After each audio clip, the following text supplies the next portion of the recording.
Elite Group వారి Ixora 2.5, 3 and 3.5 BHK ultra luxurious apartments JNTU Hyderabad. మరిన్ని వివరాలకి ఈ కింది నంబర్ని సంప్రదించండి. బీఆర్ఎస్ పార్టీ 27వ తేదీ జరుపుకుంటున్నటువంటి రజతోత్సవ సభకు ఈరోజు సిద్దిపేట నుంచి 1500 మంది విద్యార్థులతో పాదయాత్ర ప్రారంభించడం జరిగింది. ఈ పింక్ ర్యాలీ 70 కిలోమీటర్లు 3 రోజుల పాటు నడిచి మరి ఎల్కతుర్తిలో జరిపేటువంటి సభా సమావేశ స్థలికి వీళ్ళందరూ కూడా చేరుకోబోతా ఉన్నారు. ఇలా యువతలో ఎనలేని ఉత్సాహం ఉంది. ఈ ప్రభుత్వం మీద తీవ్రమైనటువంటి ఆగ్రహంతో ప్రజలు ఉన్నారు. బీఆర్ఎస్ పార్టీకి సిద్దిపేటకు కూడా అవినాభావ సంబంధం ఉంది. ఆనాడు కేసీఆర్ గారు సిద్దిపేట ఎమ్మెల్యేగా డిప్యూటీ స్పీకర్గా రాజీనామా చేసి సిద్దిపేట నుంచే గులాబీ జెండానెత్తి రాష్ట్రాన్ని సాధించారు కేసీఆర్ గారు. ఆనాడు ఆమరణ నిరాహార దీక్షకు కూడా సిద్దిపేటనే వేదికగా మారింది.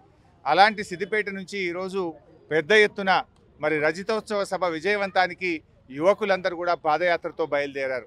ఈ పాదయాత్ర కేవలం పాదయాత్రనే కాదు, రజతోత్సవ సభను విజయవంతం చేసేటువంటి జైత్రయాత్ర, రేపు బీఆర్ఎస్ పార్టీని అధికారంలోకి తెచ్చేటువంటి విజయయాత్రగా ఈ పాదయాత్ర నిలబడబోతా ఉంది. దేశంలో ఈ రాష్ట్రంలో అనేక పార్టీలు ప్రారంభించారు. ఏ పార్టీ కూడా గమ్యాన్ని ముద్దాడలేకపోతాయి. చాలా తక్కువ పార్టీలే గమ్యాన్ని ముద్దాడుతాయి.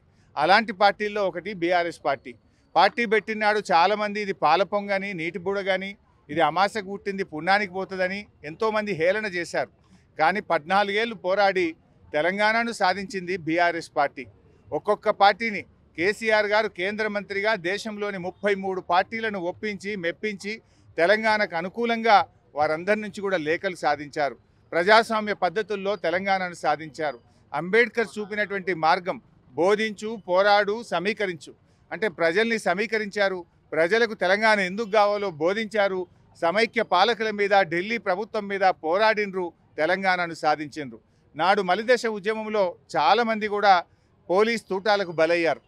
మరి దాన్ని దృష్టిలో పెట్టుకొని కేసీఆర్ గారు ఈ దఫా తెలంగాణ ఉద్యమంలో అహింసాయుత పద్ధతుల్లో గాంధీజీ గారు చూపినటువంటి ప్రజాస్వామ్య పద్ధతుల్లో 14 ఏళ్ళు ఉద్యమాన్ని నడిపి తెలంగాణను సాధించిండ్రు కేసీఆర్ గారు. సో ఆ గాంధీజీ బాటలో, అంబేద్కర్ బాటలో నడిచి ఇవాళ తెలంగాణను సాధించాం.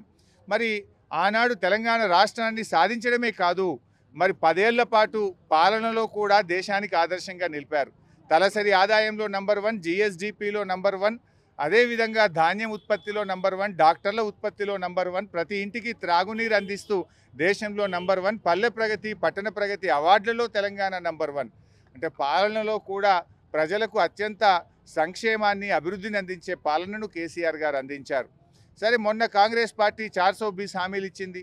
15,000 రైతు బంధు ఇస్తామన్నారు, మరి తులం బంగారం ఇస్తామన్నారు, మరి అదేవిధంగా మహిళలకు 2,500 అన్నారు, రుణమాఫీ ఏకకాలంలో అని అనేక హామీలు ఇచ్చి ప్రజలను మైమరిపించి ఓట్లు వేయించుకున్నారు. పోనీ అమలు చేశారా? లేదు. ఇవాళ ప్రజలందరూ కూడా చాలా బాధలో ఉన్నారు. వ్యాపారాలు నడుస్తలేవు ఈ రాష్ట్రంలో. రియల్ ఎస్టేట్ మొత్తం కుదేలైపోయింది. కూలీలకు పని దొరకడం లేదు. ప్రజలు చాలా బాధల్లో, ఆవేదనలో ఉన్నటువంటి పరిస్థితి ఉంది. ఆ ప్రజల్లో ధైర్యాన్ని నింపడానికి, ఆ ప్రజల కష్టాలను ప్రభుత్వం దృష్టికి తెచ్చి ఈ ప్రభుత్వం మెడలు వంచడం కోసమే ఈరోజు ఈ సిల్వర్ జూబ్లీ జరగబోతా ఉంది. ఆనాడు రావణుడు లంకలో మరి రాక్షస పాలన, దమనకాండకు పాల్పడ్డాడు. రావణుని యొక్క రావణ కాష్టాన్ని అంతమొందించడానికి రామదండు ఆ రోజు ఎట్లయితే కదిలిందో, ఈ రాష్ట్రంలో రేవంత్ రెడ్డి యొక్క అరాచకాలను, రేవంత్ రెడ్డి హైడ్రా మూసీ పేరిట సృష్టిస్తున్నటువంటి ఇవాళ పేదల బతుకుల్ని ఆగం చేస్తున్నటువంటి దాన్ని అంతమొందించడానికి, తిరిగి బీఆర్ఎస్ను అధికారంలో తేవడానికి ఈ గులాబీ దండు సిద్దిపేట నుంచి సిల్వర్ జూబ్లీ ఉత్సవాల్లో పాల్గొనడానికి బయలుదేరింది. మా పోరాటం తప్పకుండా కొనసాగుతుంది. మేము ఉద్యమంలో ఉన్నా, అధికారంలో ఉన్నా, ప్రతిపక్షంలో ఉన్నా మాది ప్రజల పక్షమే. తెలంగాణ ప్రజల కోసం, తెలంగాణ సంక్షేమం కోసం, తెలంగాణ అభివృద్ధి కోసం నిరంతరం పోరాడేటువంటి పార్టీ బీఆర్ఎస్ పార్టీ. మరిన్ని వీడియోస్ కోసం ఛానల్ ని సబ్స్క్రైబ్ చేయండి. లేటెస్ట్ అప్డేట్స్ కోసం వాట్సాప్ ఛానల్ ని ఫాలో అవ్వండి. ఆ లింక్ డిస్క్రిప్షన్ లో ఉంది.